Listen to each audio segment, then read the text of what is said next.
News today और मैं हूं आपके साथ मानवी ठाकुर। शुरुआत करते हैं आज की खास खबरों से।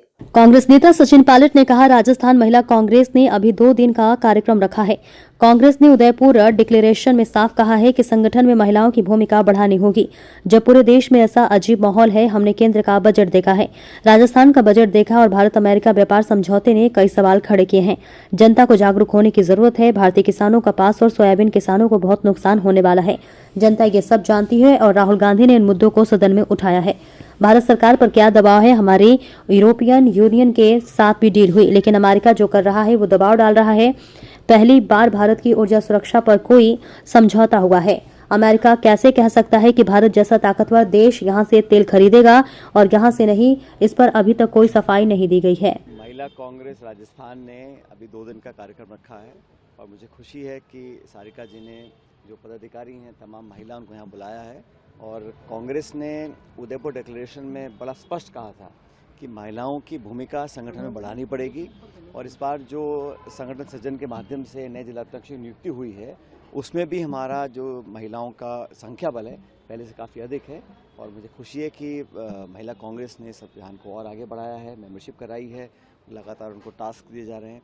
और इस चुनौतीपूर्ण समय में जब पूरे देश में अजीब तरह का माहौल है, बजट दोनों आ गए हैं, केंद्र का बजट हमने देख लिया, राजस्थान का बजट देख लिया और बाद में जो डील हुई अमेरिका की, उसके साथ बहुत सारे सवाल पैदा हो गए हैं और जनता को जागरूक होना पड़ेगा। कहीं ना कहीं भारत के किसानों का, विशेष रूप से कपास के किसानों का, सोयाबीन के किसानों का बहुत ज़्यादा अहित होने वाला है आने वाले समय के अंदर।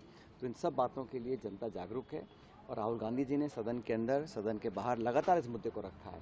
और मुझे बड़ा खेद है कि सरकार किसी दल की भी हो, लेकिन कभी भी इस तरह जानबूझ के छोटे व्यापारियों का, किसानों का, नौजवानों के भविष्य के साथ खिलवाड़ किसी ने नहीं किया। क्या दबाव है भारत सरकार के ऊपर मैं नहीं जानता हूँ, लेकिन ट्रम्प जो बार बार इस प्रकार घोषणा करते हैं, अब डील, ट्रेड डील हुई है, हमारी हुई है ईयू के साथ भी, और वो समझौता था, एग्रीमेंट था। ये जो अमेरिका कर रहा है, ये दबाव में करवा रहा है। अब बांग्लादेश और हिंदुस्तान में इतना फ़र्क हो गया कि जो उनके कहने पर चल रहा है, मनमाने तरीके से वो डील अमेरिका के साथ कर रहा है। लेकिन भारत में विशेष रूप से जो हमारे किसान भाई हैं या हमारे दूधदाता हैं या हमारे लघु उद्योग वाले लोग हैं, उनको बहुत कठिनाइयों का सामना करना पड़ेगा। और हकीकत ये है कि आज से पहले भारत हमेशा 2 या 3 या 5% टैक्स देता था, जो अमेरिका के हम पे लगाता था। उसको 50 कर दिया, अब 18 कर दिया। उसकी खुशियाँ मनाई जा रही हैं। हमें समझ में नहीं आ रहा कि $500 बिलियन खरीदने का हम लोगों ने उनको वादा कर दिया एक तरह से। क्या खरीदेंगे, किस दाम पे खरीदेंगे, पता नहीं है। जहाँ तक तेल की बात है, एनर्जी सिक्योरिटी, ये इतना अहम मुद्दा है कि पहली बार भारत की एनर्जी सिक्योरिटी को कॉम्प्रोमाइज़ किया गया है। अमेरिका कैसे कह सकता है किसी भी देश को, खासकर भारत जैसे ताकतवर देश को, कि आप यहाँ से तेल लेंगे, यहाँ से नहीं लेंगे?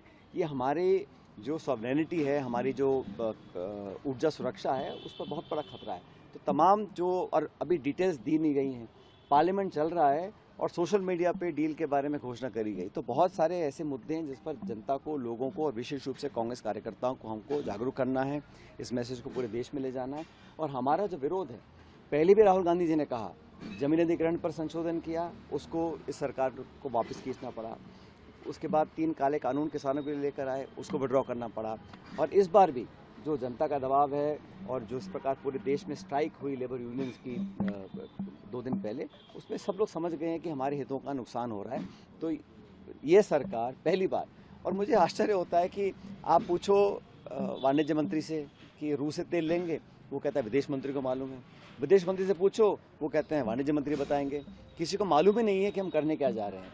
इसलिए इस मौके पर हमें बहुत सचेत रहना पड़ेगा और राहुल गांधी जी ने जो मुद्दे उठाए हैं सदन के अंदर, उस पर एक बात पर भी जवाब ये सरकार नहीं दे पाई है।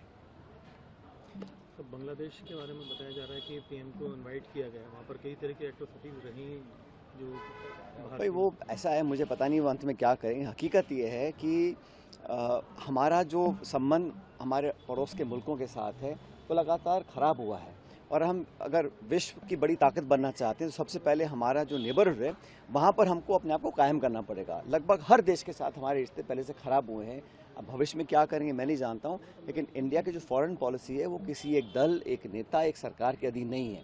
इतिहास काल गवाह है कि कोई भी सरकार रही हो, लेकिन हमारी फॉरेन पॉलिसी को हमने बड़ी प्राथमिकता दी है और एक इंडिपेंडेंट फॉरेन पॉलिसी हमने हमेशा बनाई है। विशेष रूप से हमारे जो पड़ोसी देश हैं, चीन है, पाकिस्तान है, श्रीलंका है, बांग्लादेश, म्यांमार, नेपाल, हमेशा हमारे संबंध भारत के लोग की तरफ लोग देखते थे। अब इतनी कटुता पैदा हो गई है और ये कहीं ना कहीं सरकार की एक बहुत बड़ी नाकामी है पिछले 11 सालों की।